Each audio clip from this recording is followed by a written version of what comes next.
I was thinking, and I'm just gonna make this recording. This time, maybe let's see how good the volume is and everything. So, the question on my mind is: should Power Rangers be more than what it is right now? Right now, Power Rangers is a Kisho, and that's good and all. But on the other hand, it's really screwing them over in the long haul.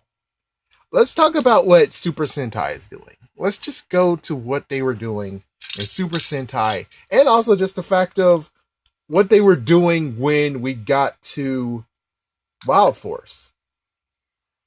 When we got to Wild Force, what was going on is very, very simple. Wild Force, what we had, let me see how, okay. Yeah, okay, there we go. In Wild Force, what were we going on that one? Going. What we're doing on Wild Force was that we actually did have some good stuff there. We had some good ones because they had more teenage slash kids slash even adults could easily watch in content. And that was pretty good. That was awesome. The only messed up part is with that content. Well, actually, there was no real messed up thing about that. It was fine. Kids still watched it, and teenagers and adults watch it. And I was talking about what Super Sentai does. Super Sentai does the same thing because they have a limited audience. So they actually show it to everyone. Everyone in their freaking community, be it old person, being a teenager, being an adult, being etc., they actually go and say, hey, I know it's a kids show, it's to be for kids, and at times like Q Ranger or even Tokuger, it was so kid like. Heck, even in Ninja, you could even say that it was pretty kid like. And also Car Ranger was part of it, but because of what happened with the previous ones. Like Tokuger has no excuse, actually. Let me think. Yeah, Tokuger had no excuse, but the others do. Like, for instance, O Ranger was depressing as hell. So they actually had to have a kid like one to make it feel better.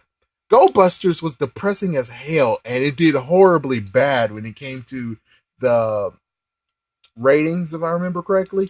So they actually had to go to Q Ranger and say, not Q Ranger, sorry, Key Ruger. K Ruger.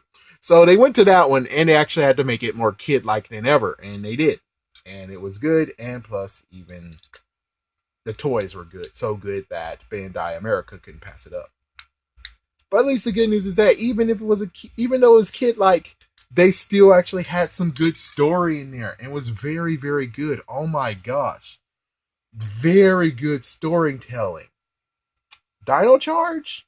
It's okay, but sadly, they didn't allow the Blue Ranger and Poisandro to be a thing. And that's one thing that would have dragged lots of people straight into their arms as if they actually did what Super Sentai couldn't. Which is basically the Pink Ranger had a crush on the Blue Ranger, and at the end of the series, they couldn't do it. They didn't get to belong together. Yeah, I know. Bullcrap, right? So that's what happened. Is that bullcrap, and everyone's like, "Oh man!" So Power Rangers could have done something to help that out. I know. It was in Japan. It was in Japan. And I'm like, yes, it was in Japan, but still, for all of us who still remember K. Ruger, it would be cool to actually have that and to be like, "Oh, dude, man!" Even if it was in another lifetime, they got to get together and that would have been beautiful. But instead, they decided to have a new character named Sludge, and they freaking damn screwed it so that no one gets to have what they wanted.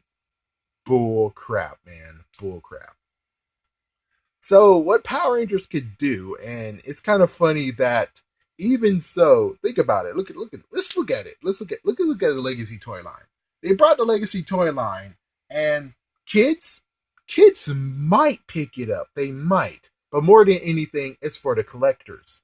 So if you're actually rooting for the collectors, but yet, you don't want to actually have the newer episodes, the newer seasons to be for kids and teenagers and the collectors slash adults, that's something that you truly screwing up. I personally think you should have went back and continue on with what you did back in the past, where you should actually allow it to have some teenage content, or at least it is a good story, but it doesn't screw the fact of, oh crap, oh my gosh, but kids are watching. Oh my gosh, they just killed a fella. It's like, no, no. All you got to do is just have it to being a good storyline, you know? Or basically just don't treat kids like idiots. That's really the real point here. Is don't treat kids like idiots. And that's what you guys are doing here. Is treating kids like idiots. And freaking point number 1 is the fact of folding zoid. So you're telling me you think kids don't know what origami is? You think that kids can't type online and find out what the frick origami is? Really? Really? Really, guys? Really? You think kids are so stupid they can't do it? Or heck, they can even ask a freaking damn adult. Why not freaking expand their freaking damn minds instead of folding Zord? It's like, yeah, that was the worst thing ever. Folding Zord. Are you freaking serious? Are you freaking damn serious? Folding Zord? Are you kidding me? But it's just really, really stupid what's going on here. And they're going for the kids, catering for the children, but yet there's many in the toy lines. And do kids care about collectibles? Not really. Personally, my opinion is like, yeah, there might be some who collect. If you're lucky enough, there's some who actually would be like, oh, daddy, I want this. Oh, daddy. But the thing is that there's many who actually would just be like, bullshit. Because you already have that toy. Or there's multiples. There's the same damn toy you already have, just a new freaking face on it. Hell no. It's like, yeah, you expect that adults will be able to straight up buy what kids want. That's the messed up part. Now, if you're smart, just like what happened in Super Sentai, they make good storylines. They make it so it's not really that stupid, but the storylines is just so damn good.